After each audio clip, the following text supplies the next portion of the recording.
Welcome back to On This Date. On This Date is a channel where I will discuss past and present murders, disappearances, or anything true crime related. And today I want to take you back to a place that we are all probably familiar with.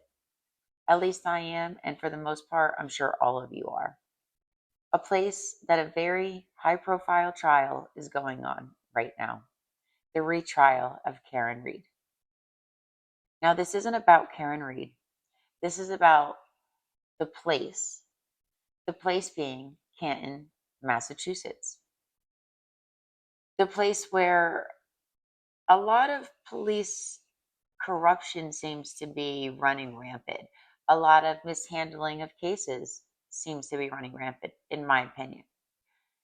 And as a whole, this state is riddled with absolutely disgusting allegations. And so far, what I've discovered is at least 3 plus more police departments coming under scrutiny for all kinds of things. So I want to bring the Sandra Birchmore case back up, and I want to focus on that, especially with Matthew Farwell. You guessed it, a cop, and amongst other people in this story, which we will get to.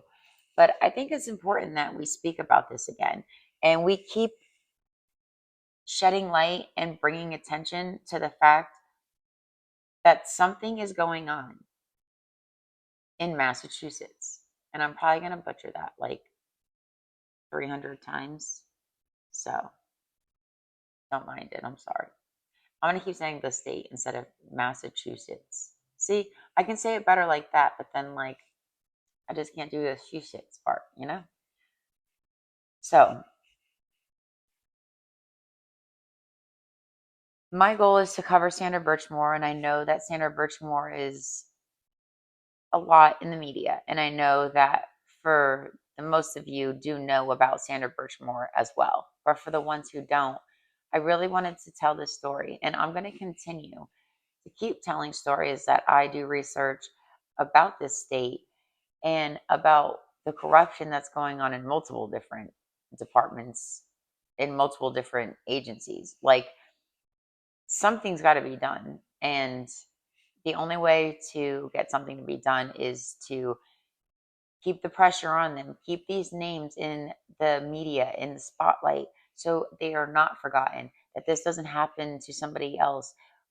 What we're going to go through with the Sandra Birchmore case is a little different than Karen Reed.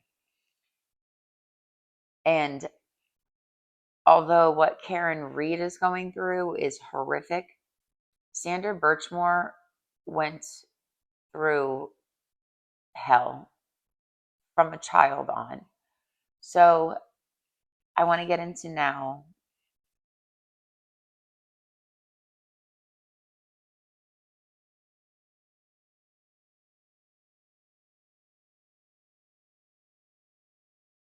and so today, that's why we are going to discuss the case of Sandra Birchmore. I'm going to kind of refer back to looking at my laptop because through this, kind of the way that people were able to piece together this relationship and detectives were able to piece through this relationship was through text messages. And yes, a lot of her friends came forward in talking about what happened. However, the text messages between Matthew Farwell, who we will come to find out who he is and what he's all about, amongst others, would be kind of proven through text messages. So we can see black and white. I mean, we know for sure that this is Matthew Farwell. So this is kind of what we've been given and what we can see and what conclusions we can come to in our brains to show that, and again, I'll state in my opinion, that Matthew Farwell and, his great cop buddies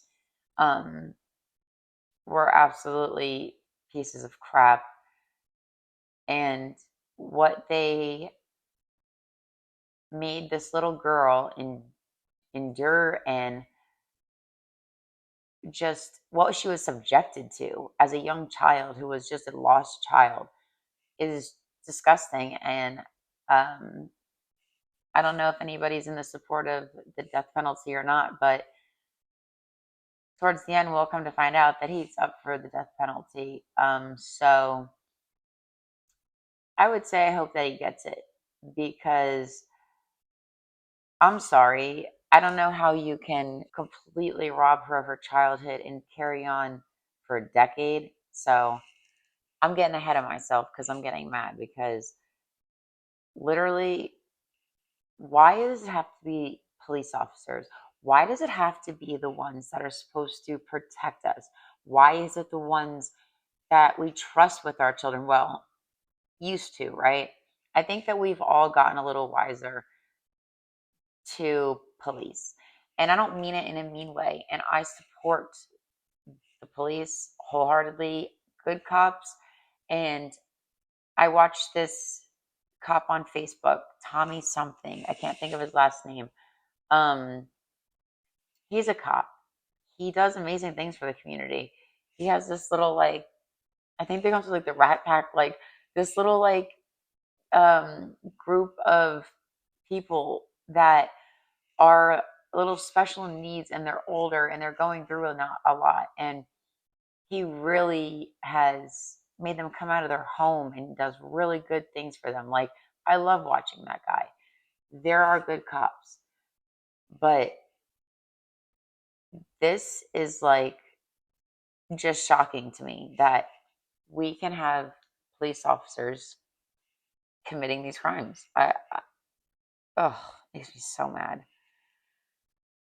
So I'll kind of give you a background on Sandra. I got sidetracked there because, again, this case, um, I'm just so sick of talking about children getting abused. And I know it's not going to go away. And I know it's always here. I'm so sick of it. I'm so sick of the abuse. I'm so sick of the, like, just no regard for human life. If someone's going to ruin your life or tell your secrets, you just kill them. If you want money, you just kill them. If you want drugs, you just kill them. It's like, this world is just absolutely terrifying. So let's get into about Sandra. Sandra Birchmore was born on May 13th, 1997. So it would be her birthday in 7 days when I film this. And it's my birthday on Thursday, so that makes us both Tauruses. So happy birthday, Sandra. And it's kind of sad because Sandra would be celebrating birthday and Mother's Day with a beautiful baby girl or baby boy.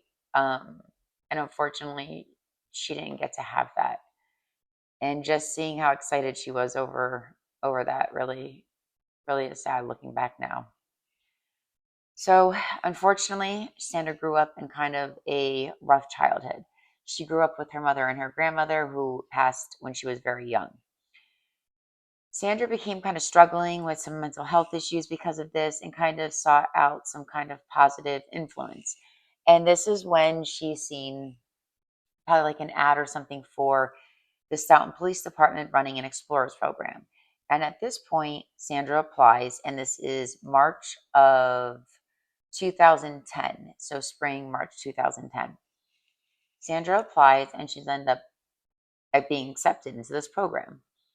And Sandra had a very much admiration and respect for law enforcement. So this was a wonderful program for her to join. Like, she felt that this was a very good move for her. This would give her direction. This would help her. This would kind of get her out of like that childhood funk, or just with not a lot being able to go on at home. It gave her opportunity out and to explore new things. And the Explorers program was started by the Boy Scouts of America. It was for young people between ages 14 and 20. And they built this with the hopes of building the connection between police officers and the community. That way, the community could learn to trust, and they would kind of build a friendship kind of with the community, right? So that way, if there was ever issues, I'm sure then they felt safe enough to talk to the police, or if a crime took place, they would have a relationship with the citizens and the people of the community, so that way they can go to them and then obtain that information. Um, Building kind of like a pact to make their community better again. So they start this out obviously young, so that way the kids grow up and have an appreciation for law enforcement and understand the workings of law enforcement. So after she was accepted, she begins. And the Explorers program was ran by a man named Robert Devine. He was the head of the program. He was a veteran police officer. And along with Robert was Matthew and William Farwell. They were twin brothers, also police officers. And Matthew and William were already participants in the program when they were teenagers. So they were familiar with how it ran and were um, now coming in as adults and kind of being mentors themselves. So Matthew Farwell was a police officer with the Weasley, I believe it is, I'm probably going to mispronounce it, police department since 2008. And in 2012, Matthew then became a Stoughton police officer and served in that program.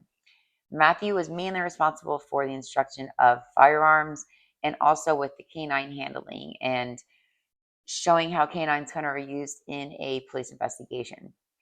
And shortly after entering the program, when Sandra was 13, Matthew, who was 27 years old, a grown man, encountered her through the program. And by the age of 15, had actually had their first sexual experience. He literally had sexual intercourse with a minor at 15. And we know this because, like I said, we have text messages. So in these text messages, there's evidence. And there's also evidence between, Sandra and her friends. But again, we have, unfortunately, the cold-hearted truth, or point blank truth. How would you even word that? Like, we're going to get into the conversations. And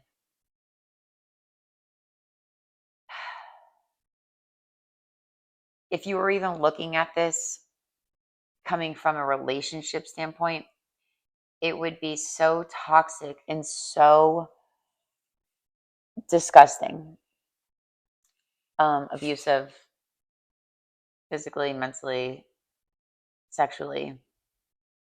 But you have to remember that this isn't a relationship. Sandra's a minor, and yeah, in her head it was a relationship, but she absolutely was groomed by Matthew Farwell and many others of the great police of the state of Massachusetts. I don't even care to pronounce it right at this point. Like 15, 27 years old. Disgusting. Freaking disgusting. And as we go through these text messages, we're going to see exactly who Matthew Farwell is. So there's really no reason to explain him like at all. He's a piece of shit. So also, let's not forget his twin brother, and let's not forget Robert Devine. And there'll be one more at the end that will come out through all of this. So let's go back to 2012, where Matthew would send Sandra a Facebook message requesting to be friends, where he would begin to groom her, even starting with picking her up from school. Family reported that Matthew would pick Sandra up from school and then say he was helping her with schoolwork. Like, okay. The absolute gall to show up to school knowing your intentions and then acting like you're some great guy. Like, oh, he makes me so mad. And like, I'm going to be so off focus because of this, because like I said in my other video, it's been a long week and it's Tuesday, and Matthew Farwell is infuriating. So don't say I didn't warn you about how graphic these text messages are going to be. And so, fair warning. We have February 21st, and I'm just going to go down through like a timeline of the text messages and kind of talk in between. February 21st, 2019, conversations with Sandra and Matthew, with Sandra talking about him taking her virginity and how she was excited, and Matthew was acting like it was this big thing. They talk about how she felt and where she was sitting in class while thinking about losing her virginity to an older man. March 19th, 2019. Matthew asked Sandra, quote, "What would you do? I'm sorry. What would you have done if I never used the condom and didn't pull out?" End quote. Sandra's response was, she still would have finished school.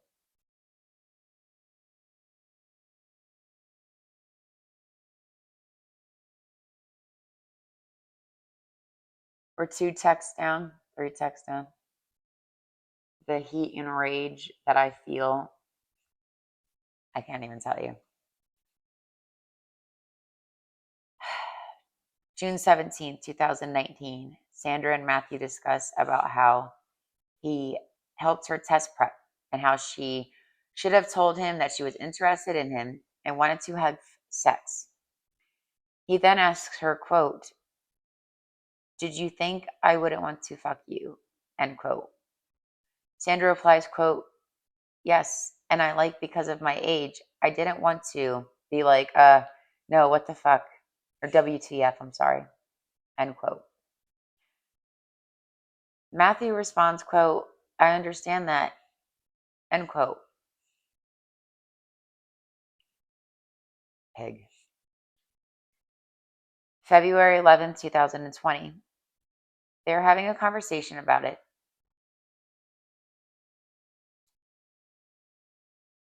February 11th, 2020. They're having a conversation about when she lost her virginity again. And Sandra says, quote, "I had butterflies so bad the day you took my virginity." End quote. Matthew responds, quote, "Me too. It was such a big day." End quote. Was it Matthew? Was taking a 15-year-old's virginity such a big day?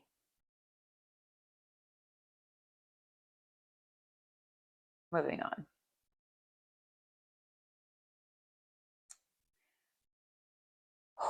Woosah. Sandra replies, quote, "Still know the date to this day." End quote. Matthew responds, quote, "Really?" End quote. Sandra replies, quote, "Yes." End quote. Matthew responds with a smiley face. Sandra replies, quote, "That's not a date I'll ever forget." End quote. Sandra then follows up with, quote, "It was April 10, 2013." End quote. That's how we know that she was 15.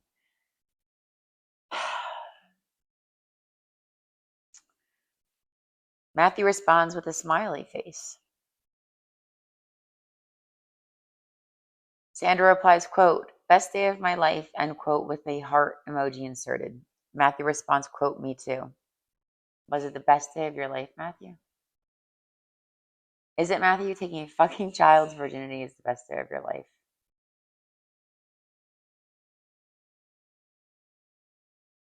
If any of you think that this man shouldn't be sentenced and get the DP, I'd like to ask you, what's wrong with you? We're a quarter of the way in.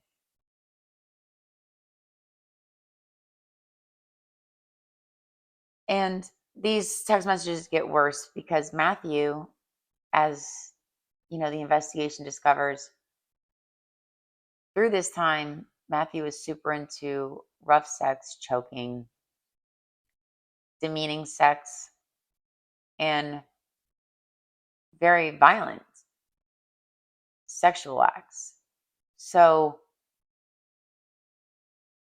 take away that she's young, inexperienced.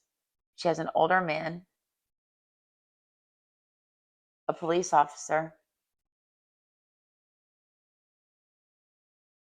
controlling her with physical violence, with horrible sexual situations. I can't even imagine what Sandra, like, she had to think this is normal, how normal relationships are, because she would have no other comprehension. So not is it only bad that you're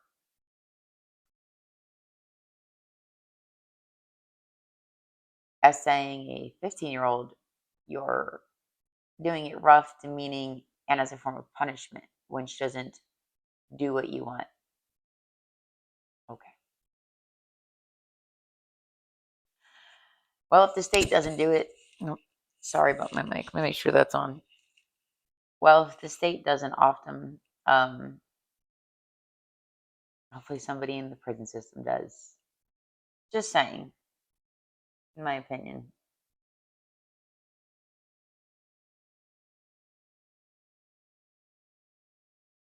March 7th, 2019, Matthew text Sandra, quote, "You would have to take a serious pounding to make me happy," end quote. That's why I'm getting into the rough sex and punishment. Sandra replied, quote, "Is it for everything?" End quote. Which breaks my heart. Poor girl, what she was subjected to. So sick. Matthew replied, quote, "No, you owe me 3. I'll give you a break and spread them out." End quote. Sandra said, quote, "Not all the same day." End quote. Matthew replied, quote, "No, I'll give you like a week so you can feel it, and then as soon as it goes away, you'll get it again just so you feel it a whole month." End quote.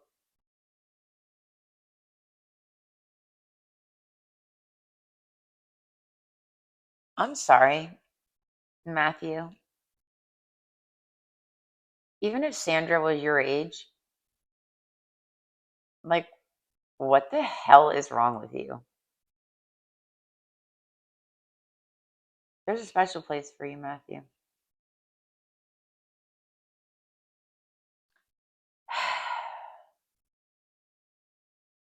Sandra replies, quote, "Not going to be a fun month," end quote. Matthew replies, quote, "Not for you," end quote.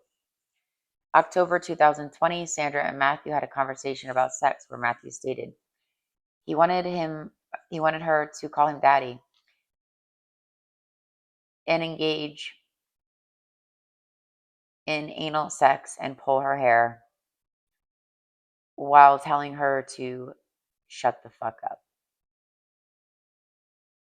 On October 15th, Matthew texts Sandra saying, quote, he's going to choke her, pull her hair, and if he didn't like it, he wasn't going to pull out.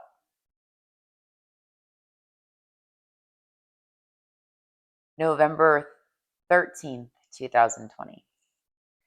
Matthew texted, quote, "Maybe I'll hold you down while I pound you," end quote. He wanted Sandra to act like she didn't want it. November 20th, conversations between Matthew and Sandra, with Matthew telling her how much he loves having sex with her, and Sandra asked how could she be better for him and what could she do more. Yeah, because this,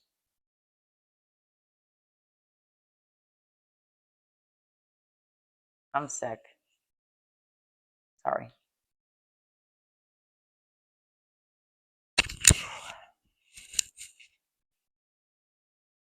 It's November 2020. Conversations between Matthew and Sandra, with Matthew telling how much he loves having sex with her. Sandra asked how she could be better for him and what she could do more. Matthew replies, quote, "You say no and make me take it full R word," end quote.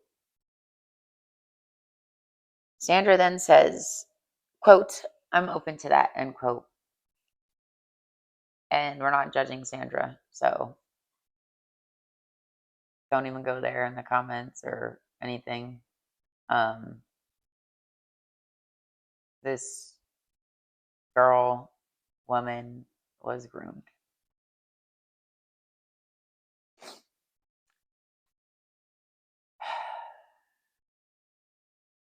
Matthew then says, quote, "It doesn't matter. I'll do whatever I want anyways," end quote. February 21, 2020, Matthew describes pinning Sandra down and saying, quote, "Will you say, Matt, stop. I'm 13. I'm not ready for this. OMFG, please stop," end quote. So, sorry, my nose is itchy. I have allergies. Terrible.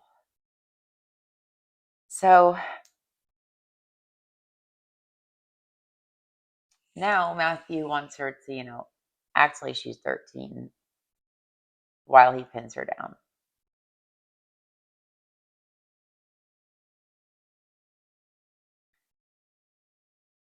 Matthew has children, by the way. If it can't get any more sick, then you're a law enforcement officer, dad, a husband, sworn to protect. It's disgusting. Sorry, guys. If you don't like me getting off track, always hit the 10-second skip ahead button.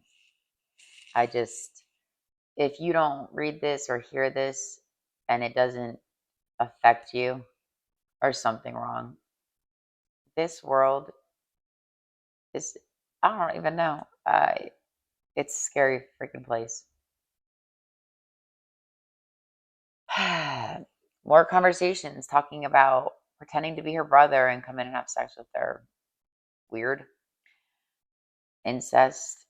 This guy was into way too many things, and it's a good thing he's sitting in a jail cell right now. Matthew, quote, "I wish it had been a year sooner after helping you study at the library," end quote. Sandra then says, quote, "I didn't even make you wait a year after that," end quote.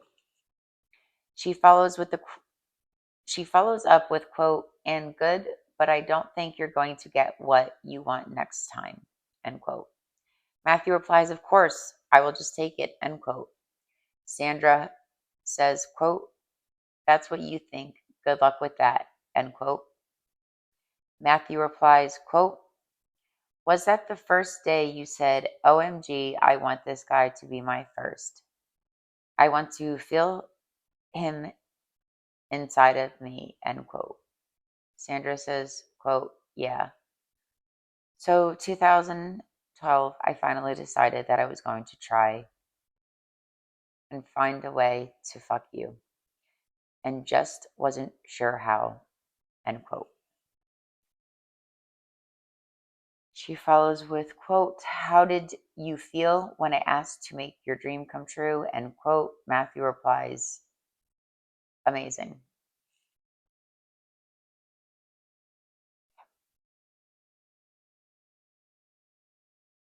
Was it amazing, Matthew? Hope your stay in prison is amazing. April 5th, 2020, Sandra texts, quote, "I am glad you agreed to take my virginity though," end quote. Matthew responds, quote, "Me too." He then follows by saying, quotes, "LOL, if I pushed, absolutely could have fucked you without condoms from day one," end quote. Sandra then replies, "Probably if you really pushed it," and follows with, "I was kind of scared to say no in the beginning, not knowing how you would take it. So yeah, you would have got no condoms, LOL," end quote. I mean, there's that power dynamic again.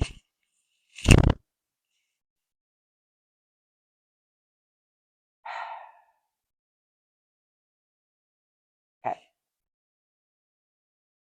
I'm actually going to stop there with the text messages. I think that we have an understanding of who Matthew is and the situation, and from the course of the time Sandra was in the Explorers program at 13 when Matthew was introduced to her, he groomed her to the point of 15, then taking her virginity and then will continue on a relationship with her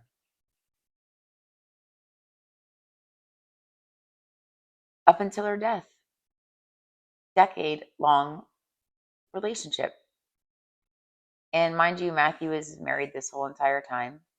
And I cannot believe that never did they ever get called out for it. And so now we've went over the text messages. And let's go from where everything from Matthew has now kind of spun or spinning out of control. So Matthew's lies, web of deceit, it's just unraveling. And in October of 2020, Sandra receives news from a friend that Matthew's wife is actually pregnant. And with this, Sandra feels the need to then text Matthew's wife and let her know what's going on. She confides in a friend and she makes a message and she confides with this friend and she asks the friend to kind of like proofread the message and see is it good enough to send to the wife. And in this message, Sandra says, quote, I am just messaging you to inform you that your husband Matthew has been cheating on you since before you were married. Before you're even married, end quote. Now, she never sent the message, and I don't know why. I don't know if her friend talked her out of it or it's because Sandra then comes up with a plan. And again, we're going to not judge Sandra because Sandra's been through a lot and she's kind of brainwashed, and I don't know why she really goes with this plan. But at this point, she decides that she wants Matthew to take her seriously and that she's kind of like missing out on being a mother. And once she finds out that Matthew's wife is pregnant, she says, okay, then I'll shut up, but I want a baby. And so I think that Matthew really didn't have a choice because he kind of just tells her, yeah, I think, in my opinion, to shut her up. But with him agreeing to this to Sandra, she then starts like sending ovulation schedules and like when's the best times for her to get pregnant. And Matthew is like getting paranoid about the text messages. And you can tell through these exchanges that Matthew is progressively getting fed up with the fact that he's getting backed into a corner and a baby is getting demanded out of it because how are you going to deny a baby? He knows this isn't going to go away. Like her getting a baby isn't going to make her just like not tell on him. Like what's stopping her? Plus, then you have a baby. It's a little hard to deny it when you have an actual living, breathing human being as a product of an affair. Well, I say affair, she's older. However, he groomed her. So, do I think Sandra had really much control? No. And I think the little bit she thought she had, she didn't. It was just Matthew not knowing what to do. He's trying to like keep her quiet. So, as this happens, he becomes more paranoid. And a lot of these conversations we don't get to see because he requests her, stop texting me it.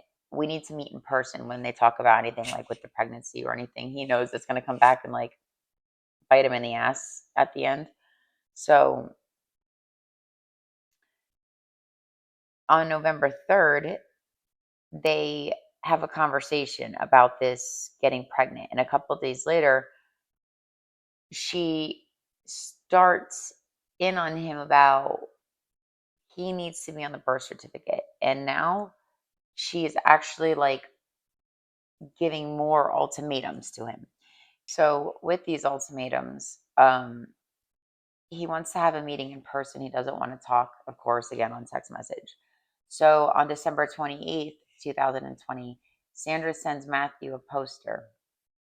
And on it, she had drawn and says, congratulations, they're going to be parents.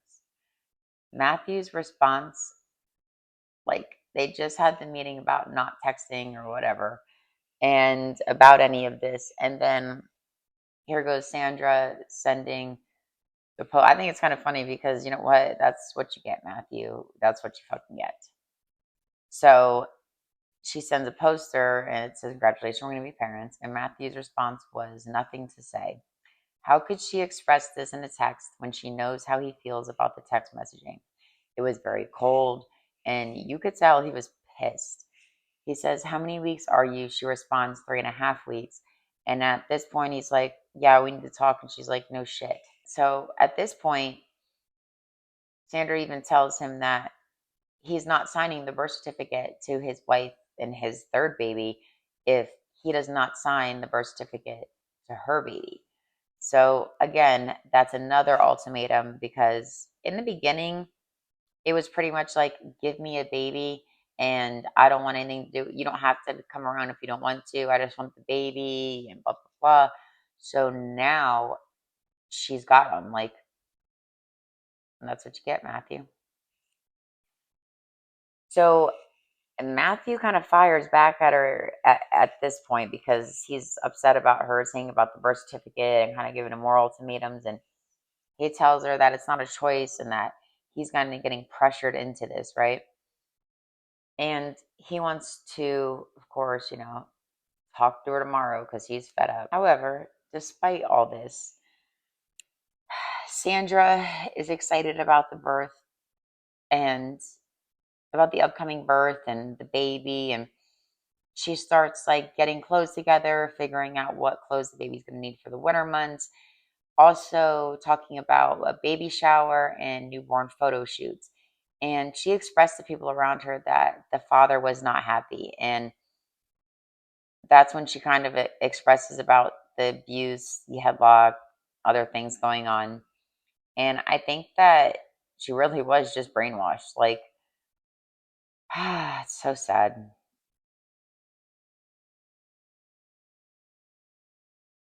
Like, I can't even imagine the stress that Sandra's going through. She's pregnant, hormones are raging, she's been groomed, she's been just through so much. And then she's with this cop who's married, whose wife is about to give birth. Like, the stress is just got to be eating her alive at this point. So on January 3rd, she asked Matthew if the baby could have his last name. She also wants him to discuss and like that and then see the sonogram as well. And this is when she starts putting pressure on Matthew that she wants him in the room when she gives birth. So of course now Matthew is like freaking out and he's like gonna lose everything, his career, his family, the respect of the community. Like, can you only imagine the shame that he's gonna get from this? So January 20th comes around and feeling the pressures, Matthew feels the pressures as he strolls in on January 20th. And a friend of Sandra calls into the Stoughton Police Department and tells about the relationship that him and Sandra have been having.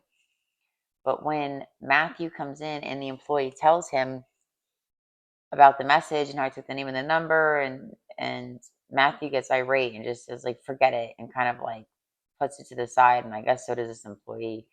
Matthew texts Sandra and is furious, saying that a friend called in and said that um they were fucking. That was the words he used, and that he was just really extremely frustrated. And I was like, Mike. I want to call him Michael. Matthew, like, oh, that's what you get. I mean, even if she wasn't a minor when you started, if you're gonna cheat on your wife, that's what you get. So on January 24th, Sandra texts the code to her building to Matthew. She also texts that she had a key made for Matthew. And records show that she went to Walmart that day and the key was made. At the start of February, Sandra's plans for upcoming delivery and who would watch her cats and just different life situations that need to be taken care of. And let me back up real quick. So that January 24th, when Sandra made Matthew that key, she had told friends about this. She said that Matthew wanted a key but didn't want her to say anything, but of course Sandra did. And Sandra said that she felt it was odd because he didn't want to be around, and all of a sudden he wanted to have a key to her apartment. And then also that when he came over, he was like looking in closets and acting very strange. So for whatever reason, though, she still does it and she gives it to him, probably because she's brainwashed at this point. So now we're in February, so she's planning for her upcoming birth and who would watch her cats and all that. So Sandra was also planning a pregnancy announcement on February 14th. She was talking to Matthew and she asked if he would be able to shovel her car out for the upcoming snowstorm. A powerful snowstorm was set to hit the area and 18 to 24 inches was predicted. A town over already had emergency closures because of the snowstorm. So we are at February 1st, where Sandra then sends a text to Matthew letting him know that she was getting out early that day. And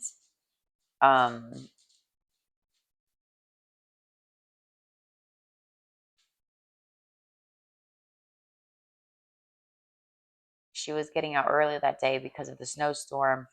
And so they were releasing the students and the teachers, which Sandra was a teacher's aide at one of the local schools. She also texted Matthew saying that she got a package in the mail and received a gift for her baby shower, or for her, but she was saving it for her baby shower. And also talking about doing the baby shower, maybe more past the COVID time. She also talked to Matthew about wanting him to pick out the outfit for the baby to wear home from the hospital. I mean, she was trying to include him, and I'm sure he kept feeling the pressure. Later that day, Sandra talks to a photographer about a photo shoot and orders DoorDash. She is seen on her apartment surveillance footage shoveling her car because of the snow. You then see Sandra come back in, go to her elevator, where she goes inside to her apartment sometime around 8 p.m. She is texting a friend about baby clothes and was conducting a search about baby furniture. At 9:08 p.m., Matthew texts Sandra asking if he could come by. At 9:10 p.m., she responds, "The door is open and unlocked." Also, remember, Matthew had the code to her apartment building because Sandra had given it to him along with the key. This is the last text from Sandra's phone. At 9:14 p.m. on surveillance, a man approached the keypad in a black coat with a medical face mask, like the type you would wear during COVID. He is then seen putting in the PIN code, entering through the glass doors, and heading to the elevator. The next time that man is seen is at 9:43 p.m. when he's coming out of the elevator and exiting the building. Sandra's employer was then alarmed because she didn't show up to work. So they called for a wellness check for her. She was found dead on the floor of a closet in her apartment with her body positioned in a recline and one end of a duffel bag strap around her neck and one end closest to the door. So she was kind of like slumped in a reclined position with one of the handles attached to it and the other one around her neck. Sandra was in the same clothing she was seen earlier in CCTV footage. Her cell phone was found 6 inches from her, and from the last text message that was sent to Matthew at 9:12 p.m., the phone was actually not touched and it ended up powering off. The phone, though, before powering off, the health data actually showed the last steps taken were around 9:40 p.m., and there were approximately 8 steps. Remember, Matthew was seen leaving at 9:43, so Sandra's last steps were 3 minutes prior to that at 8 steps. So very close in time to when Matthew is now leaving the apartment building.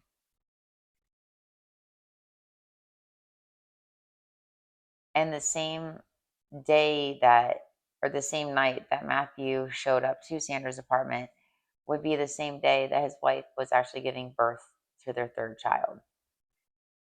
So after she's discovered and the cell phone and they're piecing everything together, they're obviously now going to interview Matthew. He tries to act like their relationship started in 2020, not before that, and that he only had sex 2 or 3 times in the past year. But to come find out, but it's found out that he actually did it while on shift, and obviously it was more, and obviously it was when she was a minor, not just from when she 2020. So February 9th, Matthew used his work police phone to also make Google searches that deleted asking the questions, quote, can deleted messages be recovered by Celebrite? And quote, second question, quote, can you revoke consent in Massachusetts?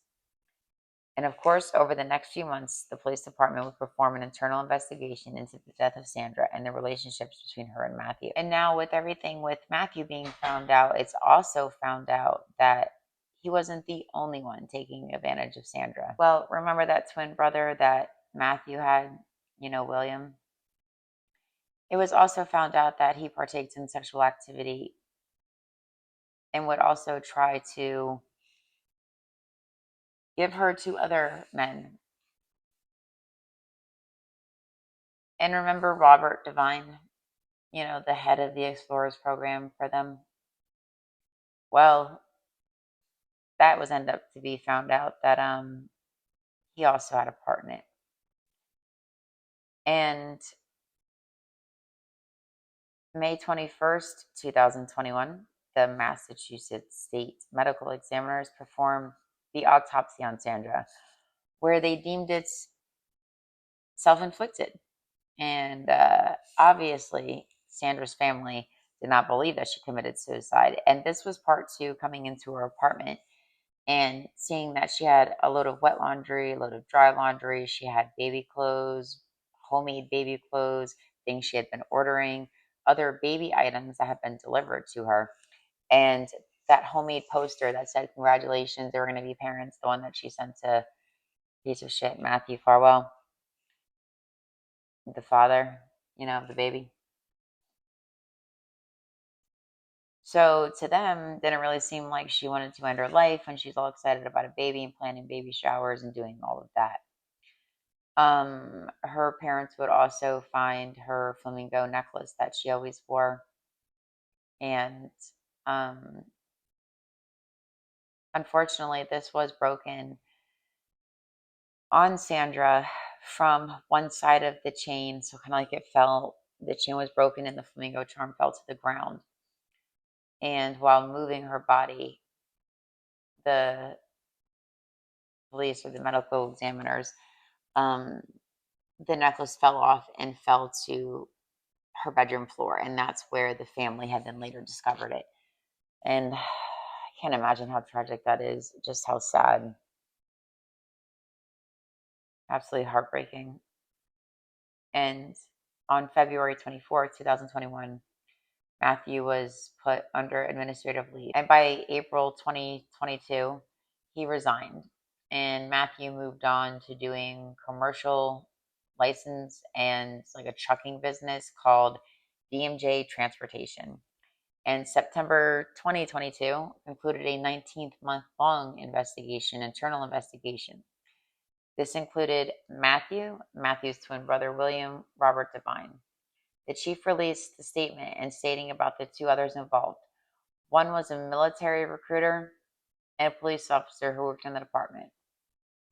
And Sandra's allegations are one of 194 allegations against the program over the time that they have started this Explorers program across the police departments. Not just here, but across the police department. Robert Devine, it's also came out that Robert Devine was also put on leave because he was having a extramarital affair. And so he was actually demoted from chief to patrolman. And while that's all uncovered, it's also uncovered that Robert had engaged with Sandra on Facebook Messenger under a fake profile, requesting sexual favors. Just all three of these pigs taking advantage. Every one of them doesn't belong breathing fresh air. August 2022, Then Robert Devine retired, and they wrapped up the investigation and concluded that William Farwell and also partaked in that sexual behavior as well. And William was placed on administrative leave in 2022. He also resigned, and he wrote a letter denying all the allegations of misconduct. In December 2022, the family of Sandra Birchmore filed a wrongful death lawsuit against all three men, accusing the three men of reportedly grooming and abusing Sandra over a decade. They also allege that the Stoughton Police Department was negligent with who they had the Explorers program, and also the medical examiner, after knowing she was pregnant, and did not send over the fetal tissue to be tested to see the father was. Very important, you would think. And of course, Canton PD, running this because she's found in Canton. So June 18th, 2024, a forensic pathologist released his findings. Sandra's family hired him to look into the case, and he was a former chief medical examiner for state of New York and has been involved in many prominent cases, helping with re-examining the death of Martin Luther King Jr. and JFK Jr. And on June 18th, 2024, but it does occur in rough strangulation homicides. He also states that the ligature that was used was tangled in her hair, which this is consistent with homicidal strangulation. And Sandra would have lost consciousness within seconds, resulting in death.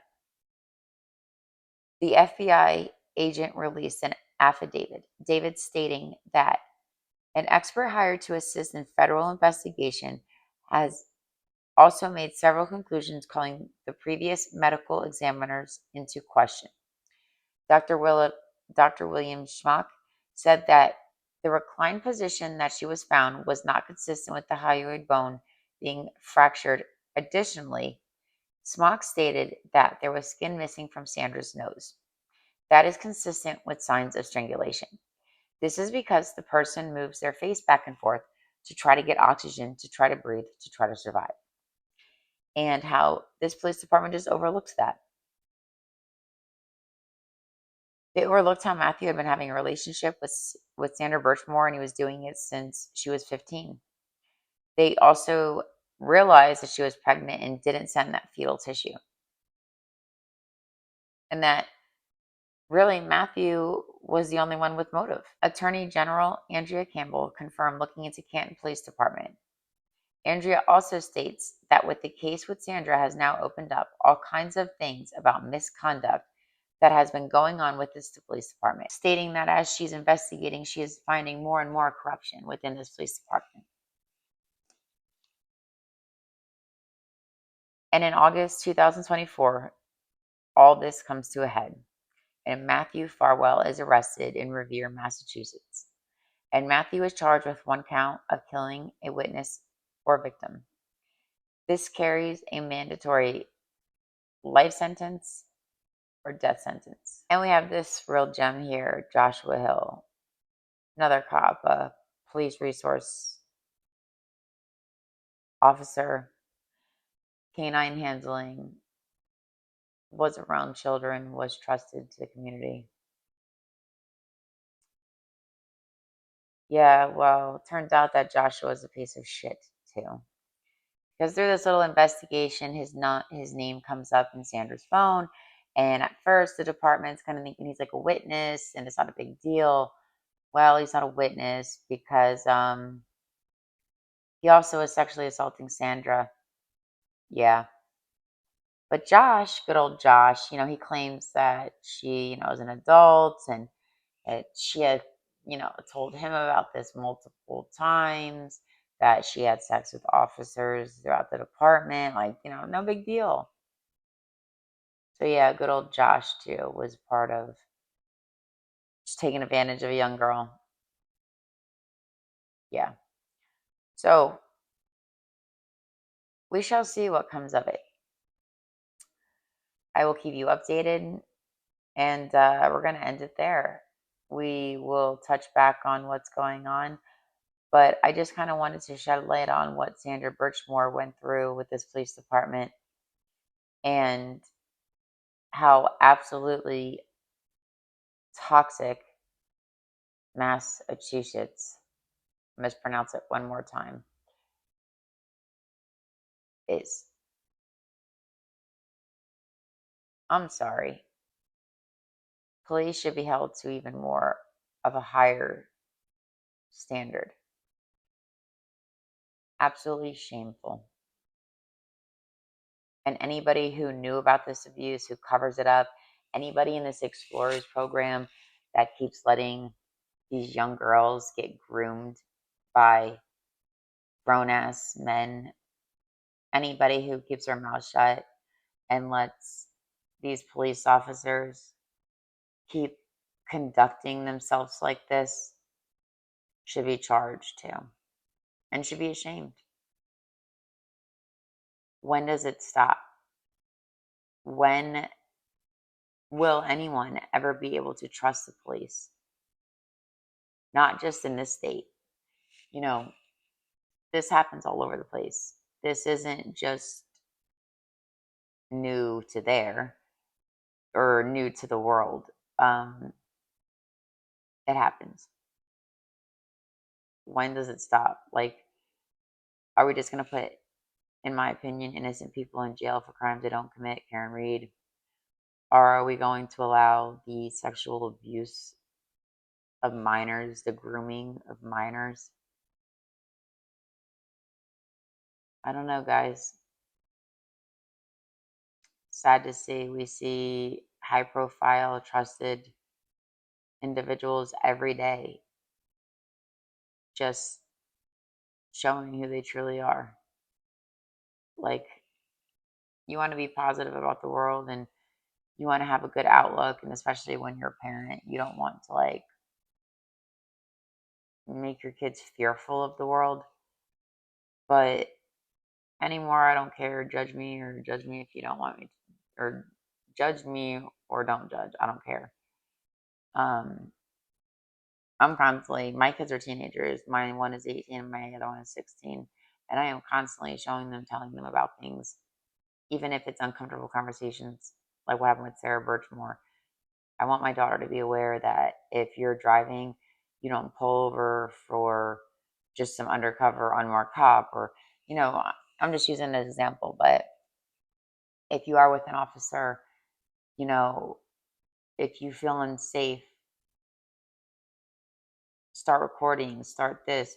This is how an officer should talk to you. This is how an officer should pat you down. Making them aware, or making them aware of just dangers out there in the real world. It's really sad to sit here and think that we have such a beautiful world, planet, trees, people, cultures, food, personalities, beliefs. And this is what we choose to do with it. We choose to rob our most innocent of their childhood. We choose to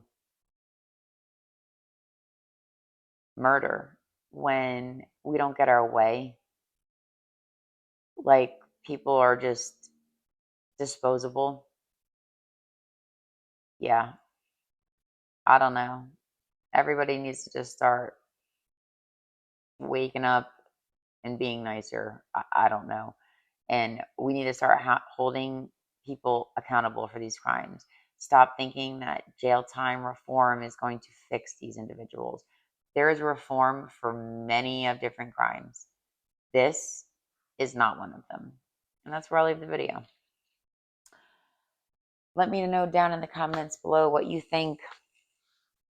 Again, sorry about the rambling at any points. I just am disgusted, which I hope you are too. And I hope the more of us get disgusted and we stop all this. So, like, comment, share. Check out my second channel, Counting Steps Accordingly, where I document my journey with my prosthetic leg, bone cancer, botched surgeries, and amputation. Story time, I guess. And yeah, hope you guys are having a good day. See you next video. Bye, guys.